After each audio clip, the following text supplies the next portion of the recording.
వాళ్ళు ఎలా ఈ ఆందోళనకర పరిస్థితులు ఎదుర్కొంటామని చెప్పి బాధపడుతున్న తరుణంలో ఎంతో అభివృద్ధి చెందిన దేశాలు కూడా ఆ ఐరోపా దేశాలతో సహా అన్ని దేశాల్లో ఇవాళ ఆందోళనకరమైన పరిస్థితులు ఎదుర్కొన్న తరుణంలో మన భారతదేశంలో ప్రధానమంత్రి శ్రీ నరేంద్ర మోడీ గారి నాయకత్వాన ఒక సమర్థవంతమైనటువంటి ఆర్థిక మంత్రి ఉన్నదాన్ని పరిస్థితిని ఆకళింపు చేసుకొని ఆర్థిక విధానాన్ని ఏ విధంగా రూపొందిస్తే మన దేశ ప్రయోజనాలు కాపాడబడతాయి, ప్రజల యొక్క ప్రయోజనాలు కాపాడబడతాయి, అభివృద్ధికి మరింత ఊతం వస్తుందనే ఉద్దేశంతో మంచిగా నిర్మలా సీతారామన్ గారు ఆ యొక్క శాఖను నిర్వహిస్తున్నారు.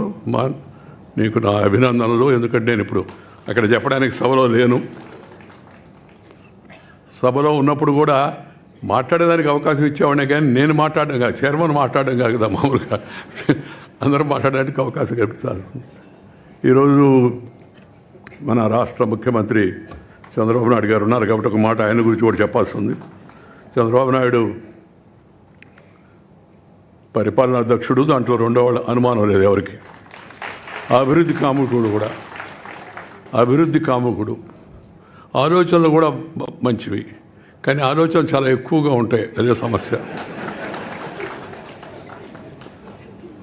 మన ఉన్న సమయం గుర్తుపెట్టుకొని, మనకిచ్చిన అవకాశాన్ని గుర్తుపెట్టుకొని అవకాశంలో చేయగలిగిన వాటిపైన ఎక్కువగా దృష్టి పెడితే మరింతగా రాష్ట్రం అభివృద్ధి చెందుతుందని నేను భావిస్తున్నాను. నేను బాబు కన్నా కొద్దిగా వయసులో కొద్దిగా పెద్దవాడిని అనుకుంటున్నాను.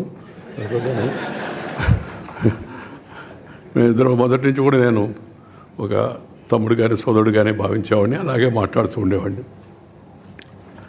మన రాష్ట్రాన్ని బాగు చేసుకోవాల్సిన అవసరం ఎంతో ఉంది. దాంట్లో అందరం కూడా ప్రభుత్వంతో సహకరించాలి, పార్టీలతో నిమిత్తం లేకుండా. ఎందుకంటే ఆర్థిక వ్యవస్థ చాలా దెబ్బతినిపోయింది. ఇందాక చెప్తూ ఉంటే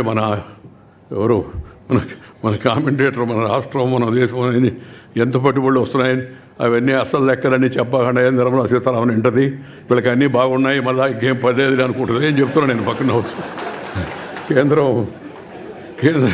కేంద్రం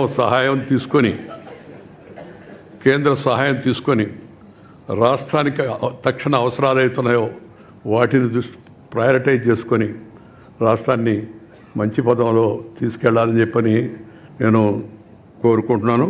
దాంతోపాటు ఒక మంచి పని చెప్పాడు ఆయన నిన్న, మాతృభాషలో విద్యాబోధన జరగాలని.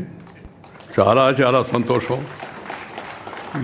మన దేశంలో మన భాషలో మనం ఆడుకోకుండా ఇంకో భాషలో ఏంది అంటే ఇంగ్లీష్ నేర్చుకోకూడదని కొందరు అడుగుతుంటారు. సార్ ఎవరు చెప్పారు ఇంగ్లీష్ నేర్చుకోవద్దని? తప్పనిసరిగా నేర్చుకో. ముందు అమ్మ భాష నేర్చుకో. అమ్మ భాష కళ్ళ లాంటిది, ఇంగ్లీష్ భాష కళ్ళద్దాలు లాంటిది. కళ్ళుంటే కళ్ళద్దాలు పనిచేస్తాయి, కళ్ళు లేవని కొన్ని కళ్ళద్దాలు అట్టు పనిచేస్తాయి. అందువల్ల మన భాషను మనం రక్షించుకోవాలా, మన భాషను మనం ప్రోత్సహించుకోవాలా. విద్యా విధానం 10వ తరగతి వరకు, ఆ తర్వాత ప్రభుత్వ ఉత్తర ప్రత్యుత్తరాలన్నీ తప్పనిసరిగా తెలుగులోనే జరగాలి. ఆ మధ్య ఒక ఆఫీసర్ అడిగితే, సార్ ఒక కాపీ తెలుగులో కూడా కాపీ వేస్తున్నాం సార్ అని.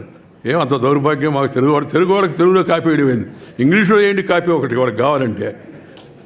తెలుగు వాళ్ళకి తెలుగులో ప్రభుత్వ ఉత్తర ప్రత్యుత్తరాలను ఉండాలి.